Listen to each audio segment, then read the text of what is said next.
भाई क्या कर रहे हो यार प्लीज।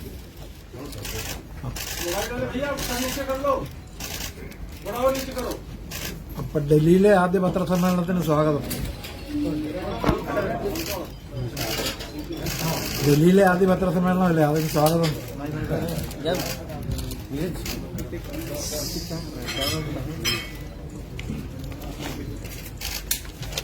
भाई भाई भाई क्या कर रहा है?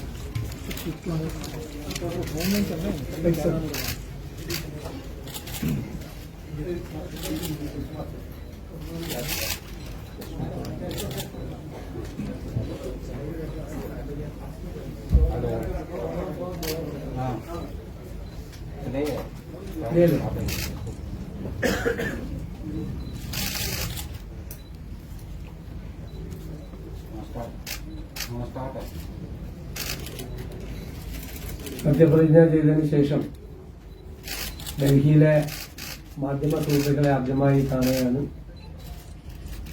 എല്ലാവരോടും ഞാൻ എല്ലാ കാര്യത്തിനും നന്ദി പറയുന്നു. ഇനിയുള്ള ദിവസങ്ങളിലും വളരെ സൃഷ്ടിപരമായി നിങ്ങളുടെ ജോലി ചെയ്തുകൊണ്ട് തന്നെ നമ്മുടെ കേരളത്തിനൊരു മാറ്റമുണ്ടാകാൻ നിങ്ങളെല്ലാവരുടെയും സഹായം ഞാൻ വിനയപൂർവ്വം അഭ്യർത്ഥിക്കുകയാണ്. സത്യപ്രതിജ്ഞ ചെയ്തതിനു ശേഷം ബഹുമാനപ്പെട്ട പ്രധാനമന്ത്രിയെയും ബഹുമാനിയായ ധനകാര്യമന്ത്രിയും സന്ദർശിച്ചു. വളരെ വിശദമായ കൂടിക്കാഴ്ചയാണ് നടന്നത്. നമ്മൾ കേരളത്തിന്റെ വൈവിധ്യമാർന്ന പ്രശ്നങ്ങളെക്കുറിച്ചും നമ്മുടെ മുൻഗണനകളെക്കുറിച്ചും അവരോട് സൂചിപ്പിച്ചു. നമ്മുടെ സ്വപ്ന പദ്ധതികൾക്ക് എല്ലാ സഹായവും വേണം എന്ന് അഭ്യർത്ഥിച്ചു. നമുക്കറിയാം, കേരളം വലിയ ഒരു സാമ്പത്തിക പ്രതിസന്ധിയിലൂടെ കടന്നു പോകുന്ന കാലമാണ്. ഞാൻ അതിന്റെ വിശദാംശങ്ങളൊന്നും പറയുന്നില്ല. ഗവൺമെന്റ് തന്നെ തീരുമാനിച്ചിട്ടുള്ളത് കേരളത്തിലെ സമ്പദ് വ്യവസ്ഥയെക്കുറിച്ചുള്ള ഒരു ധവളപത്രം പുറപ്പെടുവിക്കാൻ തീരുമാനിച്ചിട്ടുണ്ട്. ജൂൺ ഫസ്റ്റ് വീക്കിൽ അത് പുറപ്പെടുവിക്കാൻ പോവുകയാണ്. അതുകൊണ്ട് അതിന്റെ സാമ്പത്തിക പ്രതിസന്ധിയുടെ വിശദാംശങ്ങളിലേക്കൊന്നും ഞാൻ കടന്നു പോകുന്നില്ല. പക്ഷെ കേന്ദ്ര സംസ്ഥാന ബന്ധങ്ങളുടെ കാര്യത്തിലുള്ള ചില പ്രശ്നങ്ങൾ അത് പ്രധാനമന്ത്രിയെയും ധനകാര്യമന്ത്രിയെയും അറിയിച്ചിട്ടുണ്ട്. അനുകൂലമായ നിലപാടുകൾ ഉണ്ടാകും എന്നാണ് പറഞ്ഞത്. കുറെ കാര്യങ്ങൾ അവരെ ബോധ്യപ്പെടുത്താൻ കഴിഞ്ഞിട്ടുണ്ട് എന്നാണ് വിശ്വാസം. അവർ ചില കാര്യങ്ങൾ മുന്നോട്ട് വെച്ചിട്ടുണ്ട്. ആ കാര്യങ്ങൾ കൂടെ പരിശോധിച്ച് ആ സാമ്പത്തികമായി ചെയ്തു തീർക്കേണ്ട കാര്യങ്ങൾ കൂടി ചെയ്തു. പ്രോജക്റ്റുകളുടെ വിശദാംശങ്ങൾ പിന്നീട് നമ്മൾ ബജറ്റിലെല്ലാം പ്രൊവിഷനെല്ലാം വെച്ചതിന് ശേഷം അതിന്റെ പ്രധാനപ്പെട്ട പ്രോജക്റ്റുകളുടെ വിശദാംശങ്ങൾ കേന്ദ്ര സർക്കാരിലെ വിവിധ വകുപ്പുകൾക്കായി സമർപ്പിക്കാമെന്ന് പറഞ്ഞിട്ടുണ്ട്.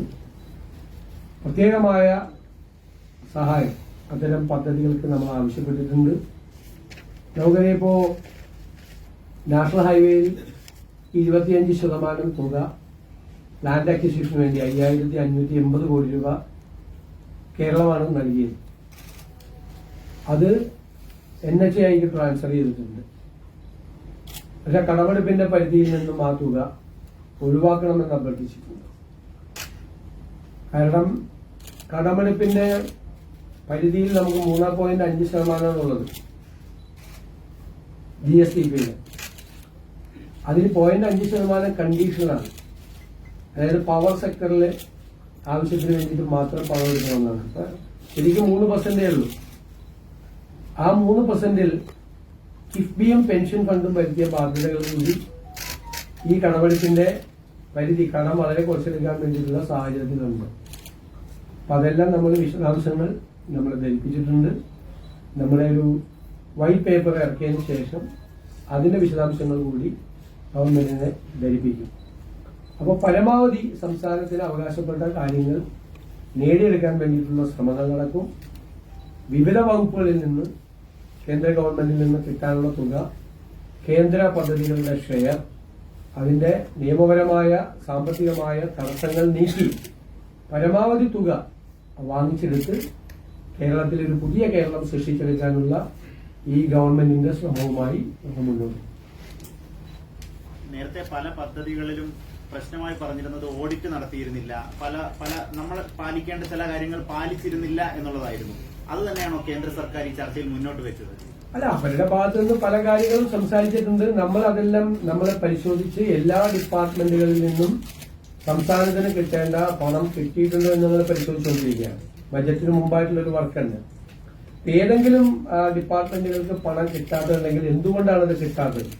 നിയമപരമായ തടസ്സങ്ങളോ, ഇപ്പൊ താങ്കൾ ഇവിടെ സൂചിപ്പിച്ചതുപോലെ യൂട്ടിലിറ്റി സർട്ടിഫിക്കറ്റ് കൊടുക്കാത്തതോ, ഓഡിറ്റഡ് അക്കൌണ്ട്സ് കൊടുക്കാത്തോ ആണോ എന്ന് പരിശോധിച്ചാൽ എത്രയും പെട്ടെന്ന് അത് കൊടുത്താൽ പണം വാങ്ങുന്നതിനുള്ള തടസ്സം നമ്മൾ നീക്കും. അത് സ്റ്റേറ്റ് ഗവൺമെന്റിന്റെ ജോലിയാണ്. അത് നമ്മൾ പരിശോധിച്ചുകൊണ്ടിരിക്കുകയാണ്. നമ്മുടെ ഒരു പ്രോസസ്സ് ബജറ്റിന് മുമ്പായിട്ടുള്ള ഒരു പ്രവർത്തനം നമ്മൾ നടന്നുകൊണ്ടിരിക്കുകയാണ്. അതും അതിന്റെ ലീഗലായിട്ടുള്ള കാര്യങ്ങൾ ഞങ്ങളത് പരിശോധിക്കുന്നുണ്ട്. ഞങ്ങൾ പറഞ്ഞു, കഴിഞ്ഞ ദിവസം മന്ത്രിസഭാ യോഗത്തിൽ ഞങ്ങളത് ചർച്ച ചെയ്തു. അതിന്റെ നിയമപരമായ കാര്യങ്ങൾ കൂടി ചർച്ച ചെയ്തുകൊണ്ടിരിക്കും. അല്ല, അത് ഉണ്ടാവണമല്ലോ. നമുക്ക് നിലവിലെ പദ്ധതി കേന്ദ്ര ഗവൺമെന്റും സംസ്ഥാന ഗവൺമെന്റും ഉപേക്ഷിച്ചതാണ്. ഞങ്ങളല്ല ഉപേക്ഷിച്ചത്. സിൽവർ ലൈൻ പദ്ധതി ഞങ്ങളെടുത്ത തീരുമാനം എന്താ? ഉപേക്ഷിക്കപ്പെട്ട പദ്ധതിക്ക് വേണ്ടി സ്ഥലം ഏറ്റെടുത്തുകൊണ്ട് ഇറങ്ങിയ വിജ്ഞാപനം അപ്പോഴും നിലനിൽക്കാണ്. അപ്പൊ ഈ പാവപ്പെട്ട മനുഷ്യരുടെ സ്ഥലം എടുത്തിരിക്കുകയാണ്. അവരോട് ശത്രുക്കളെ പോലെ പെരുമാറേണ്ട ആവശ്യമില്ലല്ലോ. പദ്ധതി വേണ്ടാന്ന് വെച്ചു. പിന്നെ എന്തിനാണ് ആ സ്ഥലം വിടുപ്പിന്റെ വിജ്ഞാപനം? നിങ്ങൾക്കറിയാലോ, സ്ഥലം വിൽക്കാൻ പറ്റില്ല, വാങ്ങിക്കാൻ പറ്റില്ല, നോട്ടിഫൈ ചെയ്താ. മകളുടെ ഒരു കല്യാണം ഉണ്ടെങ്കിൽ നമ്മളൊക്കെ എങ്ങനെ മക്കളുടെ കല്യാണം സാധാരണക്കാരുടെ നാട്ടിലാണ് നടത്തുന്നത്? അതുകൊണ്ട് ഏതെങ്കിലും കോപ്പറേറ്റീവ് ബാങ്കിലോ കൊണ്ട് പണയം വെച്ചിട്ടില്ലേ? അതുപോലും പറ്റാത്ത സാഹചര്യം വന്നപ്പോഴാണ് ആ പദ്ധതി ഉപേക്ഷിക്കപ്പെട്ട പദ്ധതി ആയതുകൊണ്ടാണ് ഞങ്ങളത് ഡീനോട്ടിഫൈ ചെയ്ത് അത് സഹായിച്ചു.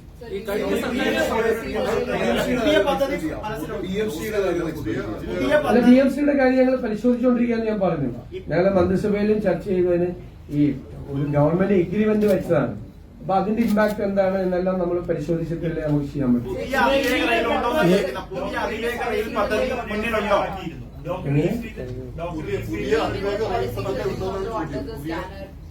അല്ല, തീർച്ചയായിട്ടും നോക്കണല്ലേ. നമ്മൾ വന്നിട്ട് എത്ര ദിവസമല്ലേ ആയില്ലേ?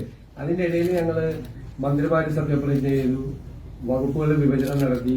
ഞങ്ങൾ വകുപ്പുകൾ റാഷണലൈസ് ചെയ്തുകൊണ്ടിരിക്കുകയാണ്. മന്ത്രിമാരുടെ അനുസരിച്ചിട്ട് പുതിയ സെക്രട്ടറിമാരുടെയും മറ്റ് നിയമനങ്ങൾ, ഡിപ്ലോയ്മെന്റ് ഉണ്ടല്ലോ ഉദ്യോഗസ്ഥന്മാരുടെ, ആ പ്രോസസ്സ് നടന്നുകൊണ്ടിരിക്കുകയാണ്. വൈറ്റ് പേപ്പർ ഇറക്കാനുള്ള പ്രോസസ്സ് സ്റ്റാർട്ട് ചെയ്തു. നയപ്രഖ്യാപന പുസ്തകത്തിനുള്ള ഡ്രാഫ്റ്റ് തയ്യാറാക്കി മന്ത്രിസഭ അപ്രൂവ് ചെയ്തു. ബജറ്റിന് വേണ്ടിയിട്ടുള്ള പ്രവർത്തനങ്ങൾ ഞങ്ങൾ ആരംഭിച്ചു. കേന്ദ്ര സർക്കാരിനെ സമീപിക്കുമ്പോൾ പറയേണ്ട കാര്യങ്ങൾ എന്താണ് എന്നുള്ളതിനെ കുറിച്ച് വിശദമായ ചർച്ച ചെയ്തു. അല്ല, ഡേ ആൻഡ് നൈറ്റ് വർക്ക് ചെയ്തുകൊണ്ടാണ് പോകുന്നത്.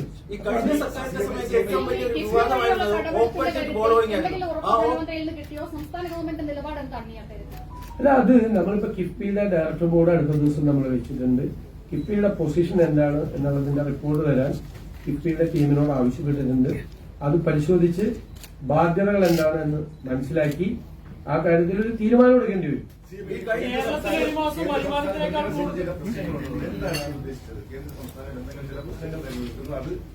അല്ല, തീർച്ചയായിട്ടും അതിപ്പോ നമുക്ക് ഡെവല്യൂഷൻ ഓഫ് ടാക്സ് അല്ലേ. നമുക്ക് ഇവിടെ കിട്ടുന്ന നികുതിയുടെ വിഹിതം നമുക്ക് 10ാം ധനകാര്യ കമ്മീഷനിൽ കിട്ടിയിരുന്നത് 3.5 ആയിരുന്നു. ഇപ്പൊ 1.92 ആയിരുന്നു. ഇപ്പൊ 2.32 ആയിട്ട് അത് മാറി. കുറെ കൂടി കേരളത്തിന് അവകാശപ്പെട്ടതാണ് എന്നാണ് ഞങ്ങളും പ്രതിപക്ഷവും പ്രസന്റേഷൻ നടത്തിയിരുന്നത് 16ാം ധനകാര്യ കമ്മീഷന്റെ മുമ്പിൽ. വളരെ ഗൗരവത്തോടുകൂടി സ്റ്റേറ്റിന് വേണ്ടി ഞങ്ങളും പ്രസന്റേഷൻ നടത്തിയിരുന്നതാണ്. അപ്പൊ അങ്ങനെയുള്ള കാര്യങ്ങൾ, പിന്നെ കേന്ദ്ര സംസ്ഥാന പദ്ധതികളുമായി ബന്ധപ്പെട്ട വിഷയങ്ങളുണ്ട്. ഇപ്പോ മഹാത്മാഗാന്ധി ഗ്രാമീണ തൊഴിലുറപ്പ് പദ്ധതി ഈ വർഷം കേന്ദ്രം തീരുമാനിച്ചിരിക്കുന്നത് അതിന് 40% സ്റ്റേറ്റ് കൊടുക്കണമെന്ന്. അത് ഈ പുതിയ ഗവൺമെന്റിന്റെ മുകളിലാണ് ആ ബാധ്യത. പണ്ട് പൂർണ്ണമായി കേന്ദ്രം തന്നുകൊണ്ടിരുന്ന പണത്തിന്റെ 40% നമ്മൾ കണ്ടെത്തണം വേണ്ടേ. മാത്രമല്ല, ഞാൻ ഡീറ്റെയിൽസിലേക്ക് പോകുന്നില്ല. മറ്റേ ഈ വൈറ്റ് പേപ്പറുകളുണ്ട്. വൈറ്റ് പേപ്പറിലെ രഹസ്യങ്ങൾ പോയി കഴിഞ്ഞാൽ അതൊരു ബ്ലാക്ക് പേപ്പർ ആയി പോകും.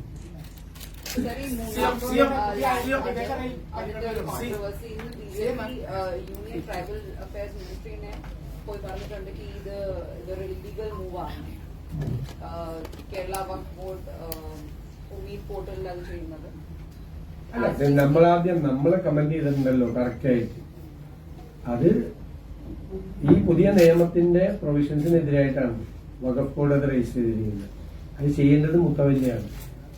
മുക്കവല്ലിക്കാണ് ഉമീദ് പോർട്ടലിൽ രജിസ്റ്റർ ചെയ്യാനുള്ള കാര്യം. എന്തുകൊണ്ടാണ് ഒരു ഗവൺമെന്റ് പോയി കഴിഞ്ഞിട്ട് ഈ വഖഫ് ബോർഡ് അവസാനത്തെ സമയത്ത് പോയിട്ട് ഇത് പോർട്ടലിൽ രജിസ്റ്റർ ചെയ്തത്? അവിടെ പോയ മന്ത്രിമാരെല്ലാം അവരോട് പറഞ്ഞത് നിങ്ങളെ ആരെ ഇറക്കി വിടില്ലെന്നാണ്, അല്ലേ? നിങ്ങളെ ആരെ ഇറക്കി വിടില്ലെന്നാണ് പറഞ്ഞത്. എന്നിട്ട് ഗവൺമെന്റ് പൊളിറ്റിക്കൽ അപ്പോയിന്റ്മെന്റ് ആണ് വഖഫ് ബോർഡിലാണ്, അല്ലെ? ആ വഖഫ് ബോർഡ് കൂടിയിട്ടൊരു തീരുമാനം എടുത്തിരിക്കുകയാണ് ഇത് വഖഫാണെന്ന്. അപ്പൊ അവരോട് പറഞ്ഞത് കാപട്യമാണ്, അവരെ കളിപ്പിക്കുകയാണ്. ഞങ്ങൾ BJPക്കെതിരായിട്ടുള്ള ആരോപണം ഉന്നയിച്ചു. BJP ഈ വിഷയം ഉയർത്തിക്കാട്ടിക്കൊണ്ട് 2 മതവിഭാഗങ്ങളെ തമ്മിലടിപ്പിക്കാൻ ശ്രമിച്ചു. ഞങ്ങൾ ഇടപെട്ടിട്ടാണ് അത് 2 മതവിഭാഗങ്ങൾ തമ്മിലുള്ള സംഘർഷം അല്ലാതാക്കി മാറ്റിയത്. അത് ഞാൻ ഇടപെട്ടിട്ടുണ്ട്. ഫലപ്രദമായ ഇടപെടൽ പാണക്കാട് സാദിഖ് അലി ശിഹാബ് തങ്ങളും PK കുഞ്ഞാലിക്കുട്ടിയും നടത്തിയില്ല. അവർ 2 പേരും എറണാകുളത്ത് വന്ന് വരാപ്പുഴയിലെ ബിഷപ്പ്മാരെയോട് കണ്ട് സന്ദർശിച്ച് ഇവരെ ഒരു കാരണവശാലും പുറത്തിറക്കി വിടാൻ ഞങ്ങൾ കൂട്ടുനിൽക്കില്ല എന്ന് വാക്കുകൊടുത്ത ഞങ്ങൾ എല്ലാ കാര്യത്തിലും ഇടപെട്ടു. അപ്പോൾ സംഘപരിവാറിന്റെ ഒരു അജണ്ട ഉണ്ടായിരുന്നു അവിടെ, 2 മതവിഭാഗങ്ങളെ തമ്മിലടിപ്പിക്കുക. അതിന് കുടപിടിച്ചു കൊടുക്കുന്ന സമീപനമാണ് പിണറായി സർക്കാർ അന്ന് സ്വീകരിച്ചത്. ആ സർക്കാർ ഇറങ്ങിയിട്ടും സർക്കാർ വെച്ച പൊളിറ്റിക്കൽ അപ്പോയിന്റ്മെന്റ് ആണ് വഖഫ് ബോർഡ്. അവർ കൊണ്ടുപോയി പോണ പോക്കില് ഇനി വരാനിരിക്കുന്ന സർക്കാർ, ഞാൻ പണ്ടൊരു സ്റ്റേറ്റ്മെന്റ് പറഞ്ഞു 10 മിനിറ്റ് കൊണ്ട് തീർക്കാവുന്ന വിഷയമുള്ളതെന്ന്. 10 മിനിറ്റ് കൊണ്ട് തീർക്കാതിരിക്കാൻ വേണ്ടിയിട്ടുള്ള പണിയാണ് വെച്ചിട്ട് പോയത്. ഞാൻ ഇന്നലെ പറഞ്ഞില്ല 8ന്റെ പണിയാണെന്ന് ചെയ്തിട്ട് പോയത്. കുഴപ്പമില്ല, അതും കൈകാര്യം ചെയ്യുന്ന സംവിധാനം നമ്മുടെ കയ്യിലുണ്ട്. ഞങ്ങൾ അതിന്റെ ലീഗലായിട്ടുള്ള കാര്യങ്ങൾ. അപ്പൊ CMA അതാണ് CMA ഈ തെറ്റായ ഒരു തീരുമാനം എടുത്തു എന്ന് പറഞ്ഞല്ലോ കഴിഞ്ഞ ഈ ഉമീദ് പോർട്ടലിൽ രജിസ്റ്റർ ചെയ്ത്. അതപ്പോ റദ്ദാക്കാനായിട്ട് നിയമപരമായ നടപടി തുടങ്ങുമോ? നമ്മളതെല്ലാം പരിശോധിച്ചുകൊണ്ടിരിക്കുകയാണ്. കൃത്യമായ ഇടപെടൽ ഉണ്ടാവും. ഞാൻ ഒരു കാര്യം ഉറപ്പ് നൽകുകയാണ്, അവിടെ ആ പാവപ്പെട്ട മനുഷ്യര് അവിടെ നിന്ന് ഇറക്കി വിടുന്ന ഒരു സാഹചര്യം ഉണ്ടാവില്ല. ഞങ്ങളുടെ ഗവൺമെന്റ് അത് പ്രൊട്ടക്ട് ചെയ്യുമല്ലോ. പിന്നെ എത്രയും പെട്ടെന്ന് അവർക്ക് നികുതി അടയ്ക്കാനുള്ള സംവിധാനവും ആ ഭൂമിയിലെ പൂർണ്ണ അവകാശവും കൂടി അവർക്ക് വാങ്ങിച്ചു. അതൊക്കെ നേരത്തെ പറഞ്ഞ ആളല്ലേ, എപ്പോഴും എല്ലാ ദിവസവും രാവിലെ ഒരേ കാര്യം ആവർത്തിച്ച് പറയുന്നില്ല. ഞാൻ പ്രതിപക്ഷ നേതാവായിരുന്നപ്പോൾ I have made it very clear. അത് പറഞ്ഞിട്ടുണ്ട്. എന്തിനാ ഇപ്പൊ ചോദിക്കുന്നത്? കുത്തിത്തിരിപ്പാണ്. അത് ചോദിക്കുന്നത് അത് വേണ്ട. എല്ലാ ദിവസവും ഒരേ ചോദ്യം ചോദിക്കണ്ട.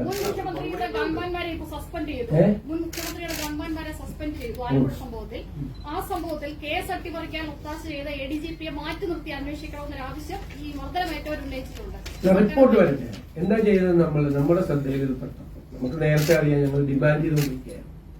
ഞങ്ങളിത് രാഷ്ട്രീയ പ്രതികാരം തീർക്കാൻ വേണ്ടി ചെയ്തതല്ല. ആദ്യത്തെ ക്യാബിനറ്റിലെടുത്ത ഒരു തീരുമാനമാണ്. എന്താ തീരുമാനം? കേസെടുത്തില്ല അവർക്കെതിരെ. അപ്പൊ ഇരകളായ കുട്ടികൾ പോയി കോടതിയിൽ പോയി.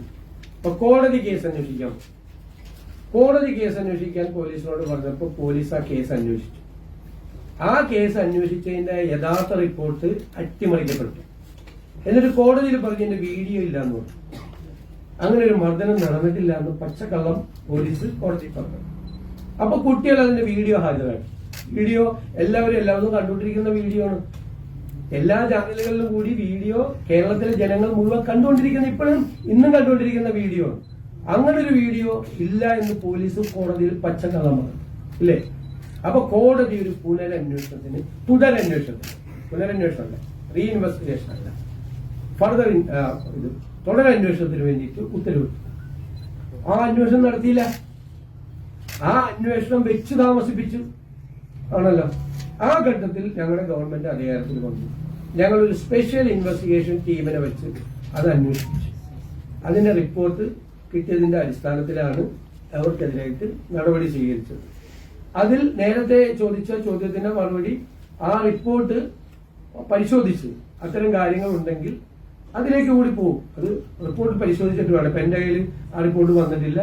ഹോം മിനിസ്റ്റർ പറഞ്ഞിരുന്നു ആ റിപ്പോർട്ട് കിട്ടി ആദ്യ ഘട്ടത്തിലായിട്ട് അവർക്കെതിരായിട്ട് നടപടി സ്വീകരിക്കുന്നു. ദുർബലമായ വകുപ്പുകളാണ് അവർക്കെതിരെ ചുമത്തിയിരിക്കുന്നതെന്നാണ് ഇന്ന് കോടതി തന്നെ പറഞ്ഞത്. ബെയിലബിൾ ഒഫൻസസ് ആണ്. എന്തൊരു ക്രൂരമായ മർദ്ദനമാണ് നടത്തിയിരിക്കുന്നത്. ഇപ്പൊ ഓരോ കാര്യങ്ങൾ പുറത്തു വന്നല്ലോ. അവിടുത്തെ SP കൊടുത്ത റിപ്പോർട്ട് പൂഴ്ത്തി, DYSP ക്രൈംബ്രാഞ്ച് DYSP കൊടുത്ത റിപ്പോർട്ട് പൂഴ്ത്തി, ഇല്ലേ? ഒരുപാട് മാനിപ്പുലേഷൻസ് അതിന്റെ അകത്ത് നടന്നിട്ടുണ്ട്. ഒരു ഒരു ഒരു ക്രൂരമായി കുട്ടികളെ മർദ്ദിച്ച കാര്യമാണ്. മുഖ്യമന്ത്രി കടന്നുപോയി കഴിഞ്ഞ ശേഷമാണ് പുറകെ വന്ന ഈ ടീം പോലീസിന്റെ കസ്റ്റഡിയിൽ നിൽക്കുന്ന, എന്നുവെച്ചാൽ അവരുടെ ലോക്കൽ പോലീസിന്റെ കൂടെ നിൽക്കുന്ന അവര് പോയി കഴിഞ്ഞാൽ പിന്നെ പ്രതിഷേധമില്ലല്ലോ. ഈ പ്രതിഷേധം പ്രകടിപ്പിക്കുമെന്ന് പറഞ്ഞിട്ടാണ് അവരെ തല്ലിയൊന്നുമില്ല. മുഖ്യമന്ത്രി പോയി കഴിഞ്ഞിട്ടും പോലീസിന്റെ കൂടെ നിൽക്കുന്ന ആളുകളെ ഈ വണ്ടിയിൽ വന്നിറങ്ങിയ സംഘം ക്രൂരമായി മർദ്ദിക്കുന്ന ദൃശ്യമാണ്. കേരളത്തിൽ ആരെങ്കിലും അത് കണ്ട സഹിക്കും? മക്കളുള്ളവരാരെങ്കിലും കണ്ട അത് സഹിക്കും? ഞാനതല്ലേ പറഞ്ഞത്, ചില കാര്യങ്ങൾ മറക്കാൻ പറ്റില്ല. ഈ നടപടി താഴെത്തട്ടിലുള്ള ഉദ്യോഗസ്ഥരിൽ വരട്ടെ, നമ്മുടെ റിപ്പോർട്ടിൽ മുഴുവൻ പരിശോധിച്ചിട്ട് ഉചിതമായ തീരുമാനങ്ങളുണ്ടോ? ഉചിതമായ തീരുമാനം അതല്ല ഞാൻ പറഞ്ഞത്. മനസ്സിലായി, എനിക്ക് ചോദ്യം മനസ്സിലായി. ഉചിതമായ തീരുമാനങ്ങൾ എല്ലാ കാര്യത്തിലും ഉണ്ടാവും. ആ റിപ്പോർട്ട് പൂർണ്ണമായി പരിശോധിക്കട്ടെ. ആദ്യത്തെ സ്റ്റെപ്പാണ് ഇപ്പൊ ചെയ്തത്. ഇവിടെ മുൻ മുഖ്യമന്ത്രി വന്നതിന് ശേഷം കേരള ഹൌസിന്റെ ഗേറ്റുകൾ അടച്ച് ഡൽഹിയിലെ മലയാളി സമൂഹത്തിന് കേരള ഹൌസിലേക്കുള്ള പ്രവേശനം നിഷേധിച്ചു. എന്നിട്ട് പിൻഭാഗത്തു കൂടെ ക്യാന്റീനിലേക്ക് പ്രവേശിപ്പിക്കുന്ന ഒരു സാഹചര്യം ഉണ്ടായി. ഇപ്പോൾ തിരുവനന്തപുരത്തെ സെക്രട്ടേറിയറ്റിന്റെ വാർത്തകളൊക്കെ വന്നു. ഇത് ഡൽഹി മലയാളികൾക്കിടയിൽ വലിയ പ്രതിഷേധം ഉണ്ടാക്കിയ സംഭവമായിരുന്നു. ഈ മുൻ മുഖ്യമന്ത്രി ചെയ്തു വെച്ചൊരു സംഗതിയാണ്. അപ്പൊ ഈ ഗേറ്റുകൾ തുറക്കാനുള്ള ഒരു സംവിധാനം ഞാനിത് പരിശോധിക്കാം. ഞാൻ അവിടെ താമസിക്കുന്ന നോക്കത്തിൽ ഈ കൂടി മലയാളികളോ വേറെ ഏതെങ്കിലും സംസ്ഥാനക്കാരോ വരാൻ നോക്കി എനിക്കൊരു പ്രശ്നമില്ല. എനിക്കൊരു പ്രശ്നമില്ല. എന്നെ ആക്രമിക്കാനൊന്നുമല്ലല്ലോ അവര് വരുന്നത്. അല്ലല്ലോ. അത് എന്തുകൊണ്ടാണ് അന്ന് അങ്ങനെ തീരുമാനം എടുത്തതെന്നറിയില്ല. ഞാനതൊന്നും കുറ്റപ്പെടുത്തുന്നില്ല. പക്ഷെ എനിക്ക് അന്നൊരു പ്രശ്നമല്ല. ഞാനത് പരിശോധിച്ച് ഉചിതമായ നടപടി ചെയ്യും. ട്രാവൻകൂർ പാലം സന്ദർശിച്ചിരുന്നു. അവിടെ അഴിമതി നടന്നതായി എന്തെങ്കിലും പരാതി ലഭിച്ചതിന്റെ അടിസ്ഥാനത്തിലാണ്? അല്ല. അത് ട്രാവൻകൂർ പാലസ് സന്ദർശിക്കണ്ടേ? സംസ്ഥാന ഗവൺമെന്റിന്റെ കീഴിലുള്ള ഒരു കാര്യമാണ്. നമ്മുടെ ഈ തലസ്ഥാന നഗരിയിലുള്ള വലിയൊരു അസറ്റാണ്. അതിനെ ഏറ്റവും ഭംഗിയായി സ്റ്റേറ്റിന് അഭിമാനകരമായ ഒരു ഹെറിറ്റേജ് സംരംഭമാണ്. എനിക്ക് തന്നെ എനിക്ക് വലിയ അഭിമാനം തോന്നി അതിന്റെ അകത്ത് നിന്ന് കഴിഞ്ഞപ്പോൾ. അങ്ങനെയാണ് അത് ഈ സ്റ്റേറ്റിന്റെ പ്രൈഡാക്കി തന്നെ നിലനിർത്തും. അങ്ങനെ പറഞ്ഞ കാര്യങ്ങളൊക്കെ നമ്മൾ വരട്ടെ. ഒറ്റയിരിപ്പിൽ ചെയ്യാൻ പറ്റുമോ? ട്രാവൻകൂർ മെച്ചപ്പെടുത്താൻ ഒരു പ്രോജക്ട് കൊണ്ടുവരുമോ? അത് നോക്കാം. ഈ തുറമുഖങ്ങൾ കൂടുതൽ വരുന്നു, അതോടൊപ്പം തന്നെ ഏവിയേഷൻ രംഗത്തെ വികസനം, അത് പിഎമ്മുമായിട്ടുള്ള കൂടിക്കാഴ്ച? അല്ല, തീർച്ചയായിട്ടും നമ്മുടെ ഞാൻ പറഞ്ഞ നമ്മുടെ സ്വപ്ന പദ്ധതികൾ നമ്മൾ അവരുടെ മുമ്പാകെ നമ്മൾ ചെയ്തിട്ടുണ്ട്. ഇനി ബജറ്റിൽ പ്രൊവിഷനും കൂടി കൊടുത്തു കഴിഞ്ഞിട്ടുള്ള ഫർദർ ഡിസ്കഷൻസ് നടക്കും. അത് നമ്മൾ നേരത്തെ ഡിക്ലെയർ ചെയ്തല്ലേ. ഇത് ആർക്കറിയാൻ പാടില്ലാത്തത്? ഈ ചർച്ചയിലൊക്കെ അതിവേഗ റെയിൽ വരുന്നുണ്ടോ എന്നുള്ളതാണ് അറിയേണ്ടത്.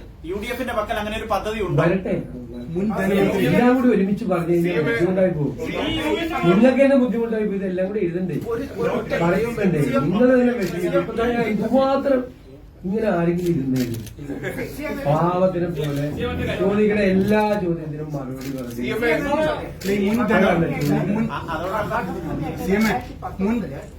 മുൻ ധനമന്ത്രി നിങ്ങൾ കടമെടുപ്പിന്റെ പരിധിക്കായിരുന്നു വർദ്ധിപ്പിക്കാനായിരുന്നു കഴിഞ്ഞ മുൻ ധനമന്ത്രി ഇവിടെ നിരന്തരം വന്നിരുന്നത്, ഏറ്റവും അവസാന നിവേദനത്തിലും. അപ്പൊ അത് സംബന്ധിച്ച് പ്രത്യേകിച്ച് എന്തെങ്കിലും അല്ലല്ല, നമ്മളിതൊരു കർട്ടസി കോളല്ലേ, നമ്മൾ അവരെ കണ്ടല്ലേ, ആദ്യം കണ്ടല്ലേ ഉള്ളൂ. ഇനി വരുന്ന വരവെന്ന് വെച്ചാൽ നമ്മളെല്ലാം പ്രിപ്പയർ ചെയ്ത് നമ്മുടെ വൈറ്റ് പേപ്പർ നമ്മളെ പുറത്തിറങ്ങും, നമ്മുടെ ബജറ്റ് പുറത്തിറങ്ങും. നമ്മളൊരു ആമുഖമല്ലേ എപ്പോഴും പറയാൻ പറ്റുള്ളൂ. ആദ്യത്തെ മീറ്റിംഗിൽ തന്നെ നമുക്കൊരു ഡീറ്റെയിൽഡ് പ്രസന്റേഷൻ ഒന്നും അല്ലല്ലോ. നമ്മൾ നമ്മുടെ പൊതുവായ കാര്യങ്ങളൊക്കെ പറഞ്ഞു. ഇപ്പോ നമുക്കിപ്പോ ഒരു പ്രശ്നം, നിങ്ങളത് അതുകൂടി പറയാം.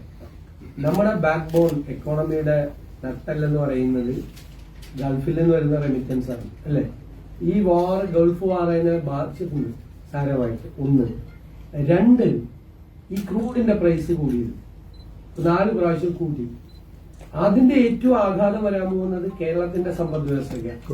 കാര്യം പെട്രോളിന്റെ ഡീസലിന്റെ അല്ല, ക്രൂഡ് ഓയിലിന്റെ ഓയിൽ പ്രൈസസ് ആണ് വില കൂടിയത്, എല്ലാത്തിന്റെയും കൂടി. അതിന്റെ എന്താ സംഭവം? കേരളമാണ് ഇന്ത്യയിലെ ഏറ്റവും നമ്പർ 1 കൺസ്യൂമർ സ്റ്റേറ്റ് അല്ലെ. നമുക്കാണ് ഏറ്റവും ദൂരെ നിന്ന് സാധനങ്ങൾ വരുന്നത്. ട്രക്കുകൾ ഏറ്റവും കൂടുതൽ വരുന്നത് കേരളത്തിലേക്കാണ് ഏറ്റവും കൂടുതൽ. അപ്പൊ ആ ഡീസലിന്റെ വില കൂടുമ്പോൾ ഈ ട്രക്കുകളുടെ ചാർജ് കൂടും അല്ലേ. അത് നമുക്ക് വിലക്കയറ്റം ഉണ്ടാകാൻ പ്രേരണയാണ്. ഇപ്പോൾ തന്നെ ഞങ്ങൾ അധികാരം ഏറ്റെടുക്കുമ്പോൾ തന്നെ ഇന്ത്യയിൽ ഏറ്റവും കൂടുതൽ ഇൻഫ്ലേഷൻ, നാണ്യപ്പെരുപ്പമുള്ള 1ാമത്തെ സംസ്ഥാനം കേരളമാണ്. ഏറ്റവും കൂടുതൽ വിലക്കയറ്റമുള്ള 1ാമത്തെ സംസ്ഥാനം കേരളമാണ് ഞങ്ങൾ വരുന്നതിന് മുമ്പ് തന്നെ. അപ്പൊ ഇതിന്റെ നാണ്യപ്പെരുപ്പത്തിന്റെ ഒരു സമ്മർദ്ദം വീണ്ടും കൂടുകയാണ്, പ്രഷർ കൂടുകയാണ്. കാരണം ഇൻഫ്ലേഷണറി പ്രഷറാണ് ഈ ഓയിൽ പ്രൈസ് കൂടുന്നതോടുകൂടി ഉണ്ടാവുന്ന ഏറ്റവും പ്രധാനപ്പെട്ട കാര്യം അല്ലെ. അപ്പോൾ 2-3 നെഗറ്റീവായിട്ടുള്ള കാര്യങ്ങൾ ഈ ഗൾഫ് വാറും റെമിറ്റൻസ് കുറഞ്ഞതും ഈ ഓയിൽ പ്രൈസ് കൂടിയതും കേരളത്തിന്റെ സമ്പദ് വ്യവസ്ഥയാണ് ഇന്ത്യയിലെ ഏത് സ്റ്റേറ്റ് ഇക്കോണമിയേക്കാൾ കൂടുതൽ ബാധിക്കുന്നത്. So you're mentioning about the economic crisis currently and the fallout of it Pardon? as well. You were mentioning about the economic crisis, the crude oil crisis and the fallout of it specifically on Kerala. However, we're seeing the Union Home Minister today announce the formation of a high-level committee on demographic change, saying it is vital that abnormal shifts in population at religious and social levels be looked into. What are your comments of this committee being constituted at this point specifically? I don't know about the details of that committee. I said about the inflationary pressure on the state economy. You know that backbone of our economy is the remittance from the Gulf. Since Gulf War started for the last 2 months, it affected a lot on our economy. Second thing, 4 times the government of India increased the oil prices. Since a consumer state, that price hike will affect Kerala very badly. Because the trucks are coming from distant places to Kerala. Then they have to consume more diesels in a bigger price. And Kerala itself is inflation level number 1 in India and the price rise number 1 in India.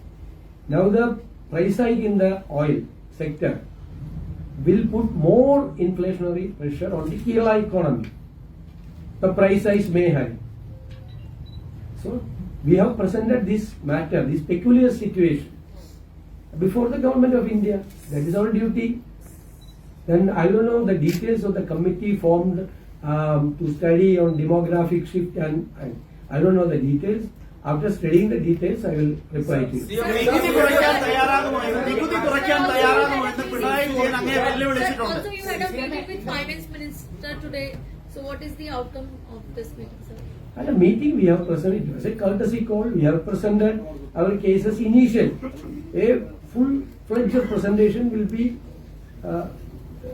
held later on. ഇന്ധന നികുതി കുറയ്ക്കാൻ തയ്യാറാകുമോ എന്ന് പ്രതിപക്ഷ നേതാവ് അങ്ങയെ വെല്ലുവിളിച്ചിട്ടുണ്ട്. Especially in light of the need. So what is your view on the repeated paper leaks and especially in light of the NEET paper leak and also the issue being faced by CBSE class 12 students on the exam portal? What is your view on that? We have complaints to the union government about 2 matters regarding the NEET examination and the CBSE marks. We have made complaints.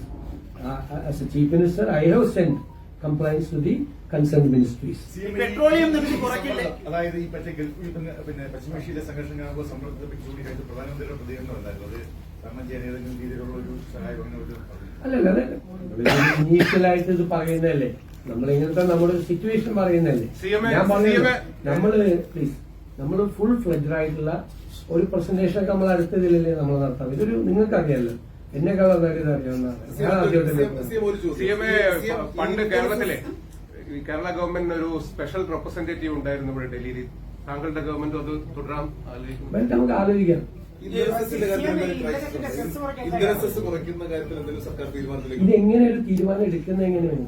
ഞാൻ ഇന്നലെ cabinet കഴിഞ്ഞിട്ട് ഇക്കാര്യം പറഞ്ഞിരുന്നു. നിങ്ങളത് കേൾക്കാത്ത പോലെ 4 പ്രാവശ്യം അതേ ചോദ്യം ചോദിക്കാം. ഞാൻ വളരെ I M made it very clear. എങ്ങനെയാണ് ഒരു ഗവൺമെന്റിന് തീരുമാനം എടുക്കാൻ പറ്റുന്നത്? 4 പ്രാവശ്യമാണ് കൂട്ടുന്നത്. ഓരോ പ്രാവശ്യം കൂട്ടുമ്പോഴും ഇത്ര % കുറയ്ക്കണമെന്നും പറഞ്ഞ ഒരു ഗവൺമെന്റിന് തീരുമാനം എടുക്കാൻ പറ്റും? ഇത് ഓരോ ദിവസം വന്നുകൊണ്ടിരിക്കുകയാണ്. 4ാമത്തെ പ്രാവശ്യമാണ് ഇത് കൂട്ടിയത്. അല്ലല്ല, ലെറ്റ് മീ കൺക്ലൂഡ് പ്ലീസ്. 4 പ്രാവശ്യം കൂട്ടി. ഇത് ഇനി നാളെ കൂട്ടുമെന്ന് നിങ്ങൾക്ക് ആർക്കെങ്കിലും അറിയോ? ഇതിന് നമുക്കൊരു കോൺക്രീറ്റ് ആയിട്ടുള്ള ഒരു സംഭവം വേണ്ടി ഒരു തീരുമാനം എടുക്കുമ്പോൾ എത്ര രൂപയാണ് കൂട്ടിയിരിക്കുന്നത്, അത് കൺസ്യൂമറിന്റെ മീതെയുള്ള ഇമ്പാക്ട് എന്താണ്, നമ്പർ 1. നമ്പർ 2, സ്റ്റേറ്റ് എക്സ്ചക്കറിൽ കൂടുതൽ പൈസ വരുമോ? എന്താണ് നമ്മൾ നോക്കണ്ടേ, പരിശോധിക്കണ്ടേ? ഒരു കണക്കില്ലാതെ എങ്ങനെ ഒരു തീരുമാനം എടുക്കണം? കൊട്ടക്കണക്കെടുത്ത് തീരുമാനം എടുക്കാൻ പറ്റുമോ? സ്വന്തം വാദം പാവങ്ങളാക്കാനുള്ള അവസരമാണെന്നാണ് പിണറായി വിജയൻ ഫേസ്ബുക്ക് പോസ്റ്റിലൂടെ അല്ല, അദ്ദേഹം പറയുന്നതെന്നറിയോ? പ്രതിപക്ഷ പ്രതിപക്ഷ CM ഈ ആവശ്യം പലവട്ടം ആവർത്തിച്ചിട്ടുണ്ട്. എപ്പോഴൊക്കെ പെട്രോളിൽ ഉയർന്നു അപ്പോഴൊക്കെ കേരള സർക്കാർ ചോദിച്ചിട്ടുണ്ട് ഈ അധിക നികുതി, അധിക വരുമാനം വേണ്ടാന്ന് റിപ്പോർട്ടോടെ. ഇപ്പൊ 7 രൂപ വർദ്ധിച്ചു. ഇതിൽ 2.5 രൂപ സംസ്ഥാന സർക്കാർ അധിക വരുമാനം വരിക. ഈ അധിക വരുമാനം ഒഴിവാക്കി 7 രൂപ അല്ലെന്നേ വർദ്ധിച്ചത്. അത് നിങ്ങൾ പഴയ കണക്കാണ്, ഒന്നുകൂടി മോശം. അതിൽ കൂടുതൽ വർദ്ധിച്ചിട്ടുണ്ട്. കേരളത്തിലെ സാധാരണക്കാർക്ക് ആശ്വാസം കൊടുക്കാൻ സർക്കാർ തയ്യാറുണ്ടോ? പറഞ്ഞല്ലോ, മറുപടി കൃത്യമായിട്ട് പറഞ്ഞല്ലോ. പിന്നെ നിങ്ങളുടെ ചോദ്യത്തിന് പറ്റില്ലല്ലോ. കഴിഞ്ഞ സർക്കാരിന്റെ കാലത്ത് ആരംഭിച്ചതും ഭാഗ്യമായിട്ടുള്ള ചില വികസന പ്രവർത്തനങ്ങൾ ഉണ്ടായത്. അതായത് ഒന്ന് വയനാട് തുരങ്കപാതയായിരുന്നു. അത് അങ്ങ് പ്രതിപക്ഷ നേതാവായിരുന്ന കാലത്ത് അതിന്റെ പാരിസ്ഥിതിക പ്രശ്നം വെച്ച് എതിർത്ത ഒരാളാണ്. ഇല്ല, നിങ്ങൾ അതിന്റെ ഫുൾ പ്രസംഗം കേട്ടിട്ടില്ല. സോഷ്യൽ മീഡിയയിൽ വന്നതേ കേട്ടിട്ടുള്ളൂ. പാരിസ്ഥിതിക ആഘാത പഠനം നടത്താതെ തുരങ്കപാത നടത്താൻ സമ്മതിക്കില്ലെന്ന് പറഞ്ഞത്. അതാണ് പറഞ്ഞത്. അതിനെയാണ് കട്ട് ചെയ്ത് തുരങ്കപാത സമ്മതിക്കില്ല എന്നാക്കിയത്. ഏത് സോഷ്യൽ മീഡിയയിലെ മാനിപ്പുലേഷനാണ്. പാരിസ്ഥിതിക ആഘാത പഠനം നടത്താതെ വയനാട് പോലത്തെ സെൻസിറ്റീവ് ആയിട്ടുള്ള ഒരു സ്ഥലത്ത് തുരങ്കം ഉണ്ടാക്കാൻ സമ്മതിക്കാമോ? പാടുവോ? പിന്നെ ഒരു ഗവൺമെന്റ് എന്ന് വെച്ചാൽ അടുത്ത ഗവൺമെന്റ് വരുമ്പോൾ കണ്ടിന്യൂവേഷനാണ്. തുടങ്ങി വെച്ച പദ്ധതികൾ വഴിയിൽ ഉപേക്ഷിച്ചാൽ കാശ് കളഞ്ഞിട്ട് പോകാൻ പറ്റുമോ? പറ്റില്ല.